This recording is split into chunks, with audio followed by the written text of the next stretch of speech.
Good evening.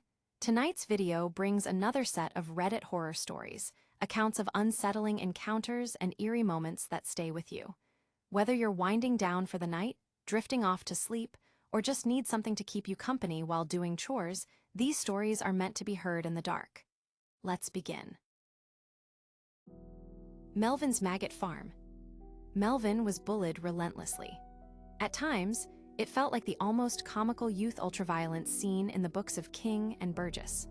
The older kids would throw rocks at him, yank his hair, drag him around by his unfortunately large ears, and throw him into the mud bank on the edge of the football field. Not too long ago, they set fire to his locker. I never knew who exactly did it, but that was the rumor I heard while waiting in the fire assembly out in the rain. Melvin was an easy target.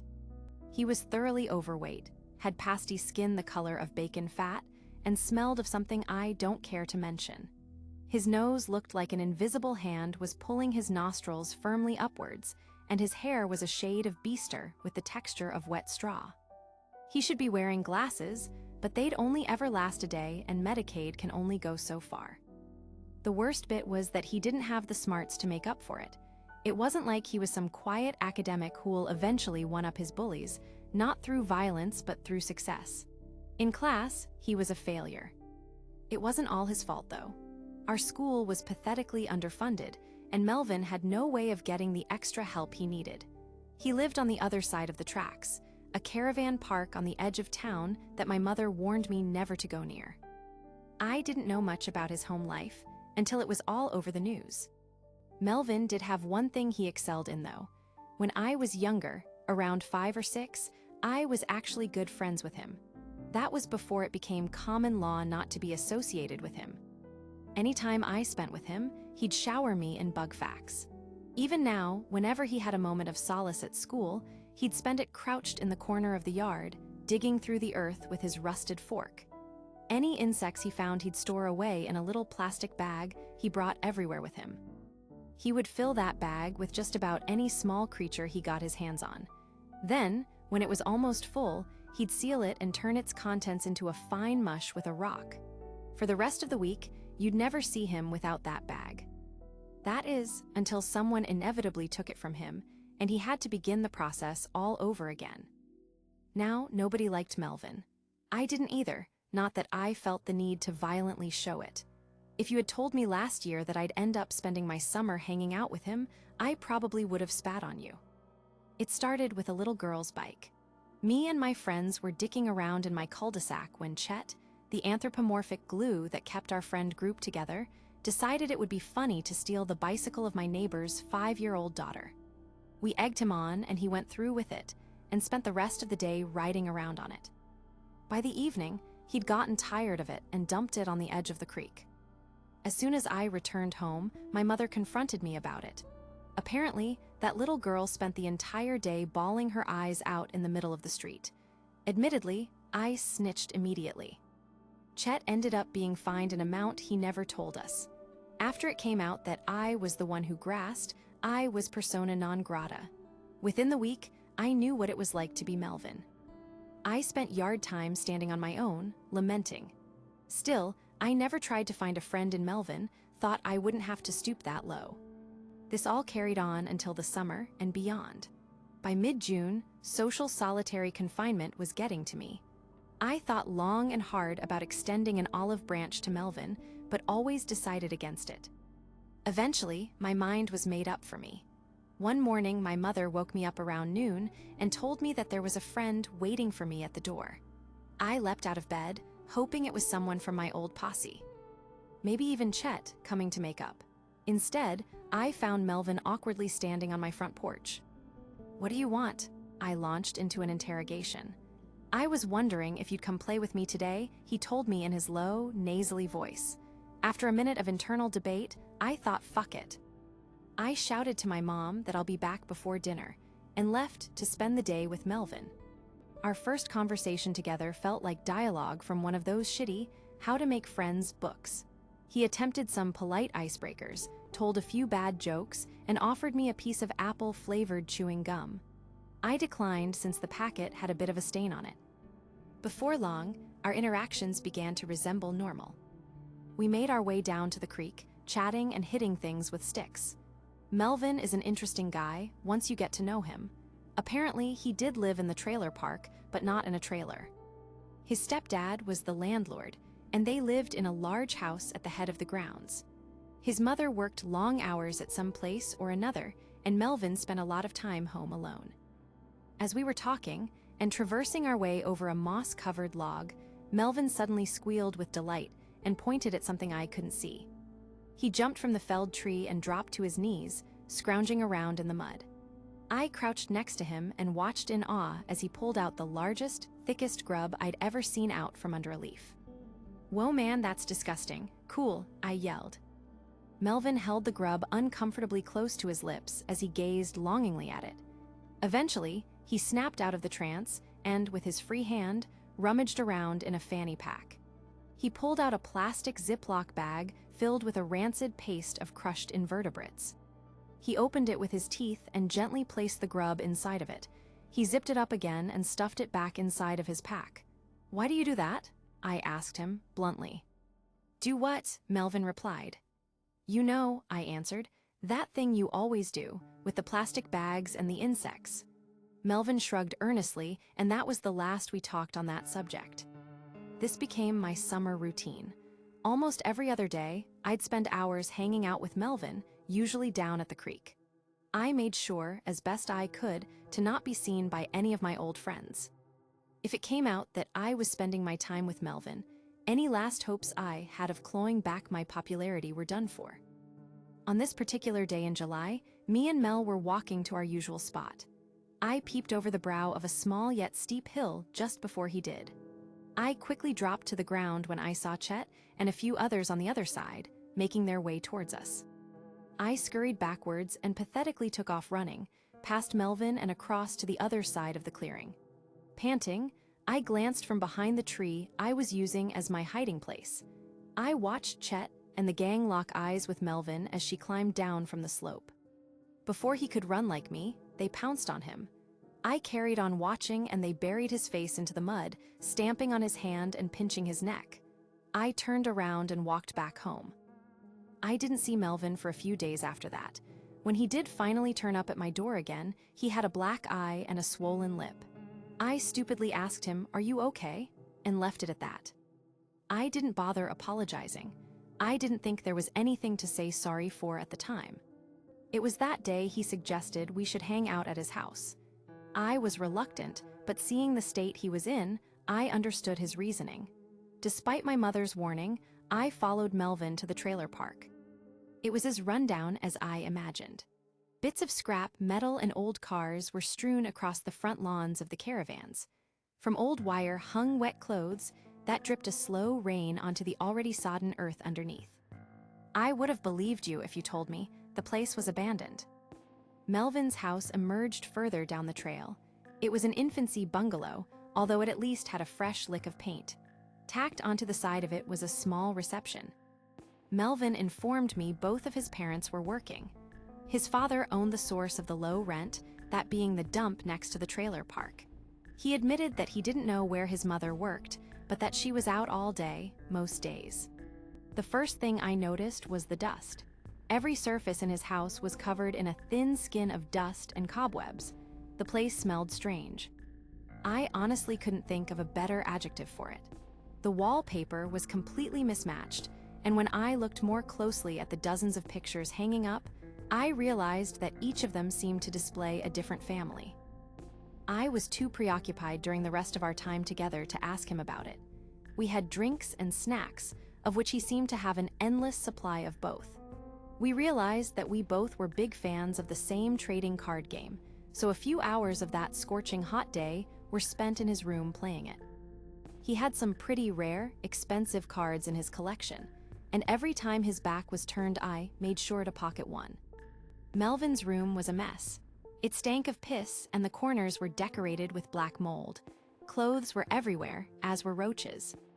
If one ever scuttled in front of him, he'd crush it with his fist and smear the mushed remains against his trouser legs to clean it from his hand. It was around this point I decided that spending the summer on my own wasn't all that bad. After we'd finished up with all the activities he could strain out of my visit, I excused myself to go home. "Wait," he shouted, grabbing my wrist as I walked outside. "What?" I said through gritted teeth as I tried to politely pull myself free from his grasp. "There's something I really wanted to show you," he snorted. "I can't believe I haven't brought my best friend to see it yet." I sighed. "What do you want to show me, Melvin?" "My maggot farm," he said and began to lead me to it. The heat outside was much more bearable than it had been earlier, but still thoroughly uncomfortable. Melvin ignored the rest of my questions, instead opting to silently drag. We ended up at the far corner of the trailer park. There was a few yards of lame forest cover between the edge of the trailer park and the corrugated iron fencing of his dad's dump yard. A portion of the rusted fence had collapsed, and on top of it was an old, white water tank, as well as a myriad of other smaller pieces of trash. The tank was around 4 feet high and 6 feet wide, not including the lid. I stood back and watched Melvin struggle to push the immense metal lid off the top of the tank. I chuckled to myself and looked around. I only now realized how secluded we were. Before I could ask Melvin if he wanted any help, the lid fell back enough to release the foulest smelling odor I've ever known, before or since. It made me physically recoil and gag. I quickly covered my mouth and nose with my baseball cap. "What the actual fuck, Melvin?" I said, muffled by the fabric. "It's my maggot farm," Melvin told me. "I've been working on it for some time now. I collect roadkill a lot. I leave them to fester in this drum, and after a while it becomes filled with maggots.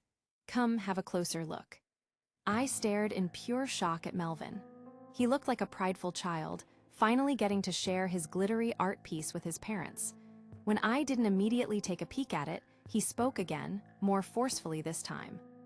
I said, "Come take a look." Reluctantly, I took 2 steps forward and glanced quickly over the metal rim, intent on getting it over with. For a second, I thought my mind was playing tricks on me. I had to look again, longer this time, to make sure. The tank was full of rotting meat. Intestines and bits of fur and bone fragments added an extra texture to the rancid soup. A bizarre yellow, oily liquid pooled around the flesh. Worst of all, it was infested with countless maggots. The tiny white stubs squirmed in their viscous home. Clusters of holes gave way to more and more eggs, ready to hatch a new generation of maggots. Eventually, they'd become flies and start the process all over again. "Melvin, that has got to be the most disgusting thing I've..." Before I could finish, Melvin swung a discarded tire iron into the back of my head. My world turned to nothing, and I crumpled to the ground. I woke up an unknowable amount of time later. It could have been hours, more likely a few minutes. It was pitch black, total, absolute darkness. I took a deep breath in and instantly knew where I was. I tried to stand up, but my head hit the inside of the lid. I slipped in the swirling stew of rot which rose up above my waist and fell. Some of it went in my mouth. I gagged and threw up, adding my vomit to the concoction. The smell was so foul it burnt away the hairs in my nostrils. I began to feel the minuscule, tearing bites of the maggots. It was like a swarm of gnats. I writhed around, imagining my unseen attacks burrowing into my skin and laying eggs. My head still hurt like hell. It took me a while to realize what had happened. In my state of panic, the first thing I checked were the cards in my back pocket. I figured they'd be ruined now, stained and soaking beyond any recognition. I felt for them, but they weren't there. I started to bang on the steel walls of my prison, screaming and hoping that someone would hear me. No one did. My foot brushed against a firm hunk of meat somewhere on the far side of the tank, and I recoiled, making myself as small as possible, curling up into a fetal ball of fear. I'd never been more afraid in my life. My cousin told me about sniffing glue, and not that long ago I tried it for myself. The gases coming from the rot had a similar effect. I could feel my brain cells dying. Eventually, I was able to form a cognitive thought. That was that I should try to chip away at the patches of rust that lined the inside of the tank. I felt around directly in front of me for something that could be used as a tool. I imagined I'd find a sturdy piece of bone, but I found something far different. It had a metallic center and 2 rigid strips of fabric attached to either side. It was a watch. I held it up and felt around in the darkness for the buttons. I pressed one and all it did was beep. I'm sure that had some effect, but nothing of use. I pressed another one, and likewise all it did was beep. The third, however, triggered the small, digital display light. In the brief second of vision it caused, I saw that there was someone else in here with me. I froze. My constant state of thrashing, caused by the maggots penetrating my skin, stopped. With a shaking hand, I pressed the lead on again, holding it down this time. Sitting across from me was Melvin. He was naked, or at the very least didn't have his shirt on. He was watching me with content eyes. He smiled when he knew that I'd seen him. I realized that the piece of meat my foot brushed against minutes before was his leg. M. I was a mess. I struggled to form basic thoughts, let alone a challenging question. What the fuck was all I managed to spit out. Melvin giggled to himself but said nothing. Instead, he went back to picking maggots out from their bloody nest and stuffing them in his mouth. I began to gag and heave again. There was physically nothing left in me to throw up, so instead my vomit was composed of stomach acid and bile. Once I was finished spilling my guts, I remembered the plan. I shoved the watch into my pocket, not wanting to have to look at Melvin anymore. I felt around in the sludge and almost immediately found what I was looking for. It was a chunk of jagged jawbone from the skull of a deer or large dog. I turned and started to scrape it against a patch of brittle rust. Gradually, I felt layers of oxidized metal flakes peel off. Finally, with a powerful stab, I pushed the bone straight through it. A small, olive-sized hole led in the first ray of natural light in what felt like forever. I quickly pressed my mouth against the hole, accidentally breathing in tiny shards of rust as I gasped for fresh air. While I pressed my body against the walls of the drum, I felt something below me. I couldn't reach with my hand, but my shin brushed against yet another patch of rust. It was right at the base, where a bad welding job attached the two main parts of the water tank. With my mouth still clasped around freedom, I kicked violently at the fragmenting barrier. Moving my legs was like trying to run in a vat of molasses. Again and again and again, I kicked at it until finally my foot broke through. I was filled with hope and stamped at the loose debris, trying desperately to create an opening large enough for me to squeeze through. The fetid liquid oozed out as the gaping wound in the side of the tank grew wide enough for a 12-year-old to pull himself through. Hey, Melvin roared from right behind me. I ignored him and took a deep breath from the smaller of the two holes. I pinched my nose, closed my eyes, and plunged beneath the rotting surface. I left my baseball cap behind me as I felt around for my exit. I grabbed the rim, cutting my hand on the sharp edges. I yanked myself down and finally out. Like a newborn, my head, covered in filth, erupted from the steel womb. It was followed by my two arms, which grabbed onto the grass in front of me. I began pulling myself out. My forward motion stopped at my waist. I was stuck fast, tearing clumps of grass from the sodden earth as I tried desperately to free myself. Suddenly, I felt someone grab my foot. Melvin was trying to drag me back in. I screamed and planted my hand on either side of the entrance, painfully pushing myself forward. I kicked back, struggling against his vice-like grip. Finally, the sole of my shoe made contact with his jaw. The momentum of the strike propelled me from the drum and sent me tumbling out onto the rot-soaked ground. As soon as I was free, I bolted. I staggered to my feet and ran as fast as my weary body could manage. I plodded through the tangled foliage, narrowly avoiding a discarded washing machine. I didn't look back as I streaked past the trailers, their occupants watching me in confusion and disgust. I cut through the creek, not wanting anyone to see me in this state.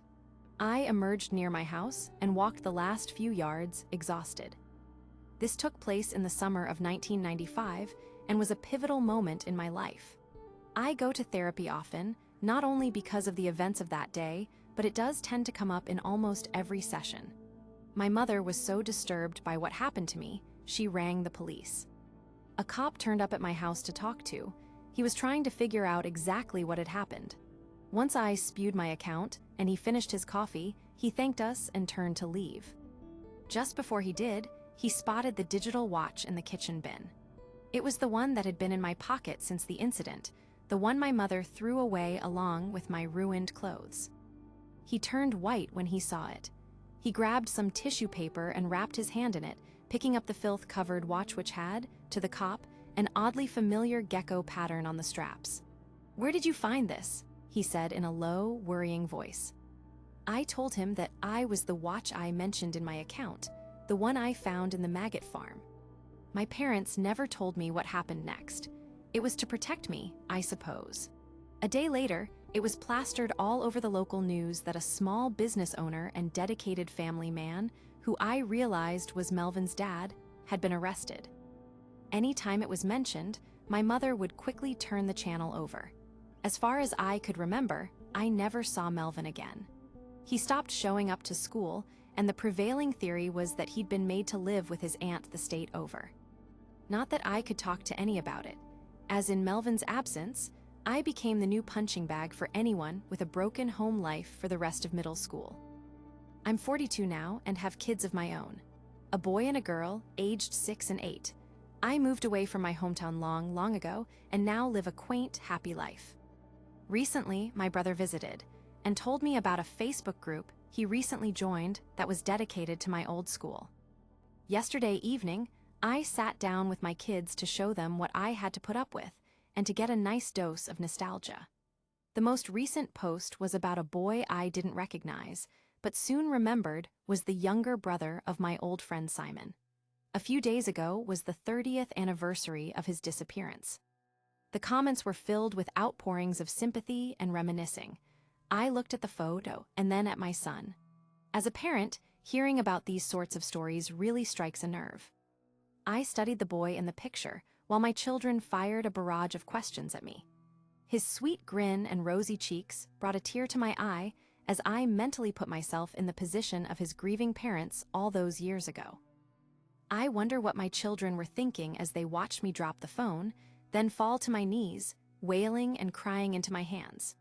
After all, they didn't notice the watch the boy in the photo was wearing, nor did they know the significance of the gecko pattern straps.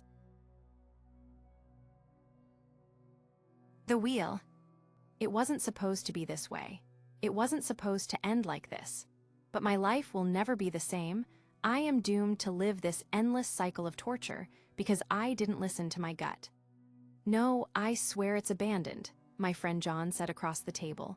"There's no way," Justin laughed. "A place as big as that has no chance of being left alone." "Are you talking about the amusement park?" I asked. The local amusement park, Scream Machine, was shut down in the late 90s. The city wasn't sure if it was a loss of income or what, but it was sure abandoned, and they left everything. I passed it on the way home from the store, the tall Ferris wheel looming over our town like a bad omen. To be honest, it normally creeped me out. But that night, my inhibitions were apparently out the window. "Should we go?" John asked.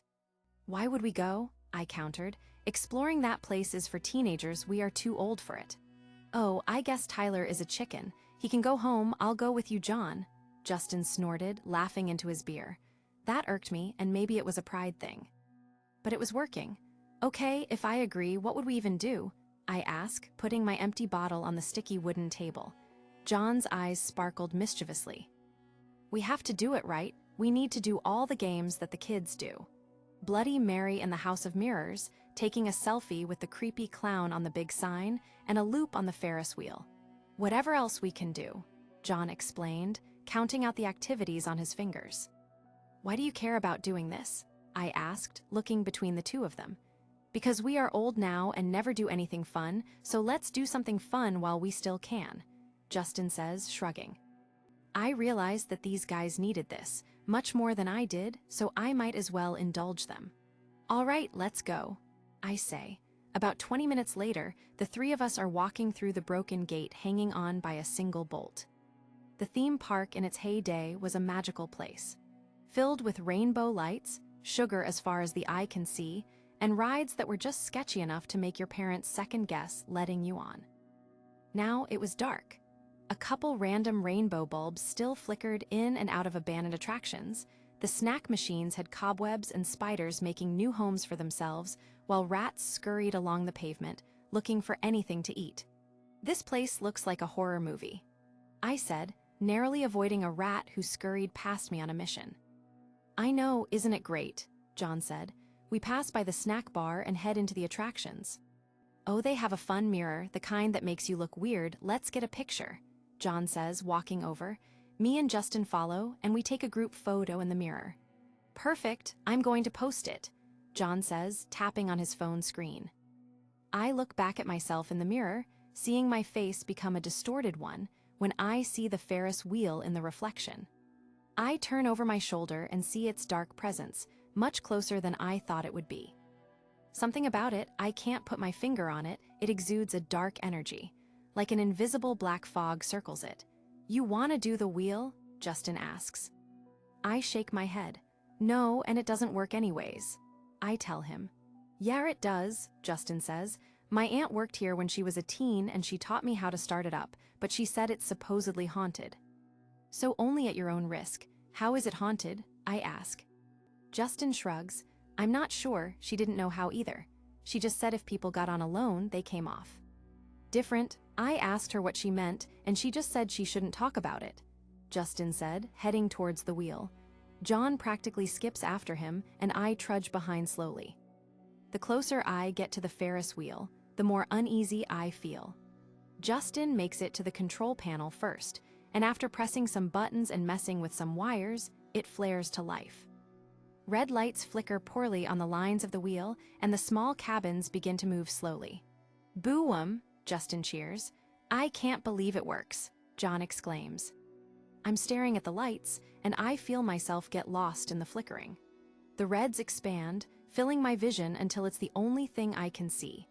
Then I feel myself start to panic, and I blink my eyes rapidly, willing the red away. Luckily, when I fully open my eyes again, my vision is back to normal. "So who's going on?" Justin asks, wiggling his eyebrows. "I have to stay here to run it, but one of you two should go." I'm waiting for John to volunteer. He loves this kind of stuff, but he surprises me. "Tyler should go," he says firmly. "What?" Justin and I say in unison. "Yeah, plus I'm afraid of heights, so it's all you," he laughs, slapping my back. "I don't know," I said, glancing at the control panel.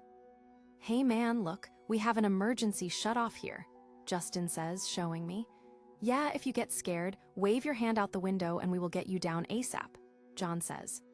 Justin brings the wheel to a stop just as a cabin approaches the loading point. "Cabin 3. "All right, whatever," I say, stepping onto the platform. Justin shuts the door from the outside, and through the great window John reminds me to make friends with any ghosts I see. Great, Justin hits a few buttons and the wheel starts to move again. It's slow and has the normal creaking of any Ferris wheel I've been on before, but I shockingly feel very safe. I lean back on the bench and cross my arms. I peer out the window onto the ground and see Justin and John looking up at me as I get higher and higher. "I can't believe I let them talk me into this," I mumble out loud. I'm rising to the highest point of the wheel when I look out onto the city. It's not a bad view. No ghosts, but sure is a pretty sight. I'm just starting to feel appreciative for the push to get on when the worst thing that could ever happen happens. The wheel stops. It stops abruptly, so quick that the cabin swings back and forth a bit, making me steady myself on the bench.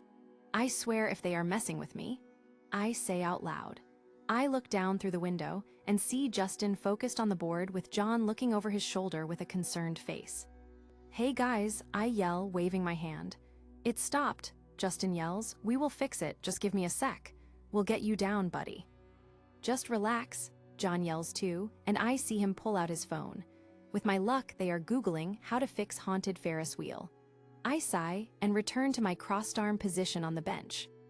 I lean my head back and close my eyes. I'm not panicking for some reason. I know I'll get down. It's quiet for a few minutes, and I think I may have dozed off, because when I open my eyes, I'm not in the Ferris wheel. I'm in my apartment. I'm wearing the same clothes, but I'm standing in my hallway. I take out my phone, and it's dead, won't turn on at all. I slide it back into my pocket. What happened? I tell myself I need to call John and Justin to ask what the hell happened, but I feel nauseous. I start hearing a whistling sound. It's like one of those old circus songs from kids' movies, and someone in the hallway must be whistling to themselves. I shake my head. How much did I drink? The nausea comes back again in a big wave. I rush to my bathroom and turn on the sink to put cold water on my face. When I'm done, I look at myself in the mirror, and I gasp. There is a man behind me. He's easily over 6 feet tall, maybe even 7 feet. He's wearing a black suit with a black hat. And his face is strange. It's plain in a way where he is easily recognizable, but I can't place him.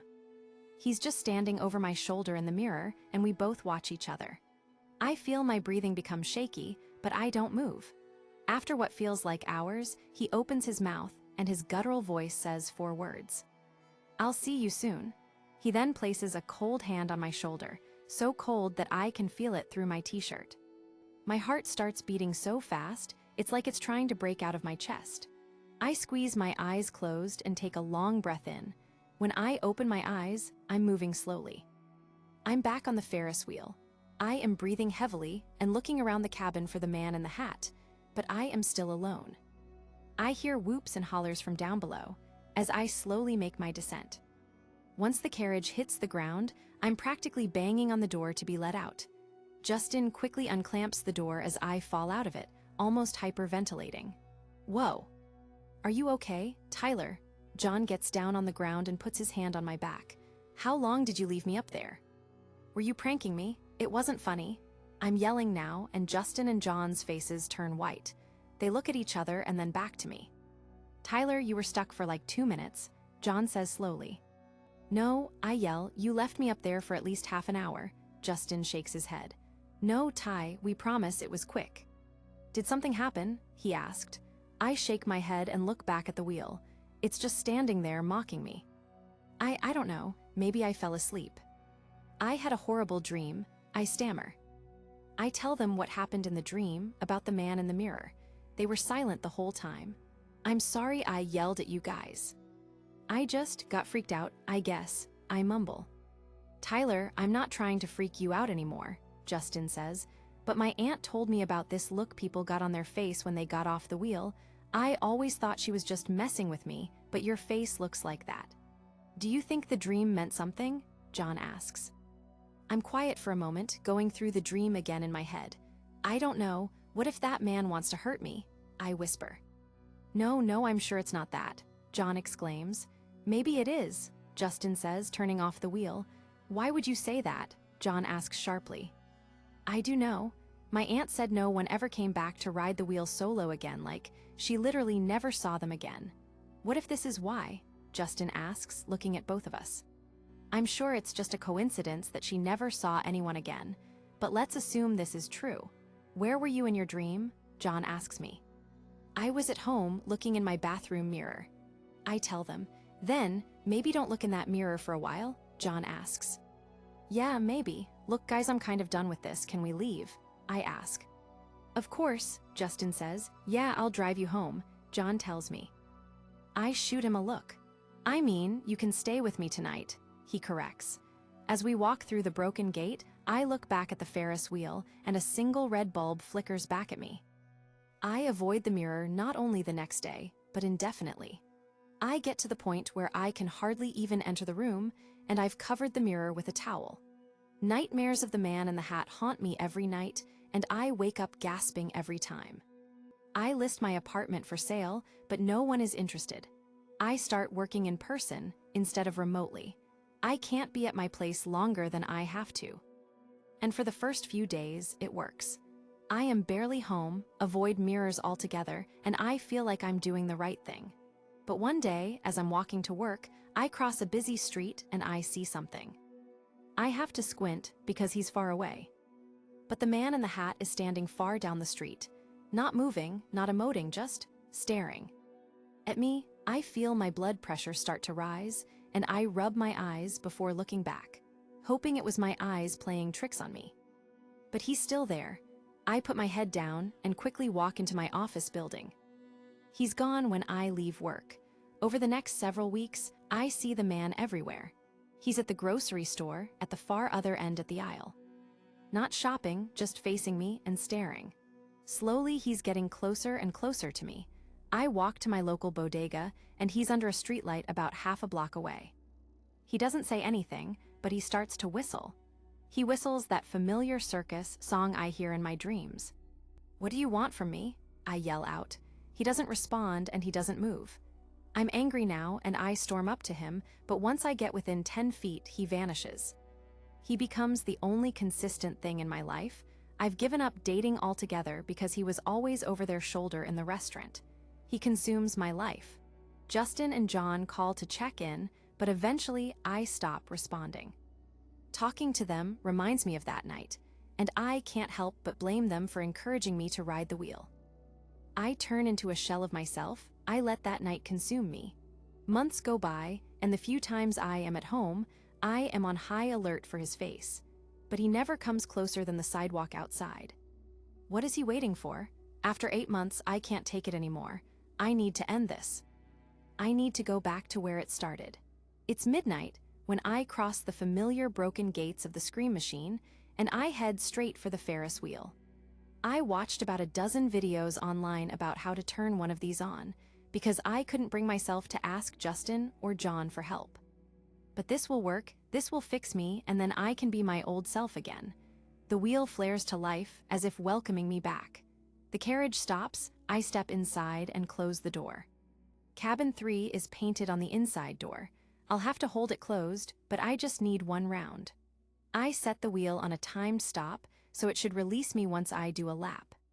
The carriage is so familiar, and I lean back on the bench, closing my eyes with one arm on the door.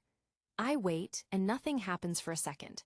Then I open my eyes quickly, and I'm back in my apartment. The same clothes, the same position. I try to pull out my phone, and it's still dead. Okay, I'm back here. I know what to do. I start to walk towards the bathroom again, instinctively. But when my hand reaches towards the door, I stop myself. I freeze outside the door, and after a moment or two, I go to my couch and sit down. And I will stay here until I wake up. I won't invite the man into my life. The whistling begins in the hallway. I hear footsteps in the bathroom, sounding like pacing, but I sit still and place my hands over my ears. I hear a man whispering my name. "Tyler, Tyler," it coos. But I stay where I am, keeping my eyes closed. The bathroom door then begins to creak open, and my stomach lurches. I'm shaking violently as it opens all the way, and I hear a single footstep. I open one eye and can see the toe of a shiny black shoe crossing into the living room. I close my eyes again as I begin to whimper. The footsteps stop. It's silent for a few moments. When I open my eyes, I'm back at the drop-off point of the Ferris wheel. I'm breathing heavily, but I feel relieved. I didn't see his face. I didn't acknowledge him. I didn't let him in. I did it. I changed my fate. That won't be my ending. I climb out of the Ferris wheel and unplug the whole machine. I then take a piece of metal discarded next to it and smash the control panel with all my strength. This will never hurt anyone else again. I'm walking home with a newfound skip in my step. I feel lighter. I feel happy. When I get home, I get an email from my real estate agent that my place has an offer. And she can get me out ASAP. I breathe a sigh of relief. I move across town into my new place. On my move-in day, I place the last box on the ground and smile at the new living room. I have a fresh start finally, but I miss my friends. I should text John and Justin, ask them to get a drink tomorrow. I take out my phone and notice it's dead. He must have forgotten to charge it. I shrug and slide it back into my pocket. I pick up a box of toiletries and bring them into the bathroom. I open the medicine cabinet and put my things away, humming to myself. And when I close the mirror, I scream. There is no man in a hat, but there's a message written in dripping, black ink on the mirror. You can never stop the wheel. I feel my whole world come crashing down as I drop the box I was holding and fall to the floor. I'm shaking, with my hands covering my eyes, when I hear it. A faint whistling from right outside my front door. My mom's been acting weird lately. For the past week, something's been off with my mom. She's still doing all the usual things. Making her black coffee first thing in the morning. tending the roses in the backyard that she refuses to let die, even though it's August and the heat's brutal. She still calls me sweetheart, still leaves post-its with gentle reminders to eat, hydrate, sleep. But she won't look me in the eyes anymore, not for more than a second or two. I caught her watching me last night from the hallway mirror. I was sitting on the couch, scrolling on my phone, and I just felt it. That kind of prickling heat behind your neck like someone's watching. I looked up and there she was standing stiffly behind the corner, peering in like she was studying something or someone. When our eyes met, she froze. Then she forced a smile. "You okay, honey?" I nodded. She disappeared down the hallway like nothing happened. But I know she was watching. This morning, she left a slice of toast on the kitchen table for me, same as always. But there was no butter, no jelly. Not even a napkin, it was just dry. I asked her if everything was all right. She hesitated. Of course. Why wouldn't it be? I shrugged. You just seem distant lately. She looked at me for a long time. Her fingers were tight around the coffee mug. Then she said slowly, "Sometimes people change, and sometimes they think no one will notice." I tried to laugh it off, but my chest felt hollow. I didn't eat the toast. It's not just the weird glances or the strange things she says. She started locking her bedroom door at night. She never used to do that. And I swear, one night I heard her whispering behind it. Like prayers or warnings. This morning, I woke up and found her in the living room, going through old photo albums. She didn't even flinch when I walked in. "Looking for something?" I asked. She stared down at a photo of us from years ago. Me at least, I think it's me smiling in front of a birthday cake, frosting on my chin. Her eyes flicked up to my face, then back to the photo. Her hands were trembling. "You used to have a mole," she whispered. I blinked. "What? On your left cheek," she said, tapping the photo. "Where is it?" I touched my cheek. I guess it faded. Her lips pressed into a tight line. "Moles don't fade." I couldn't think of anything to say, just stood there like an idiot. Tonight, she left a knife under her pillow. I saw it when I walked past her room. The door was cracked open, and she was pretending to sleep. But I saw her fingers curled tight around the blanket, like she was bracing for something. I think she's afraid of me, and the thing is, I've been having dreams. Dreams of things that don't make sense. I hear echoes, I see a forest, wet leaves. I even smell smoke.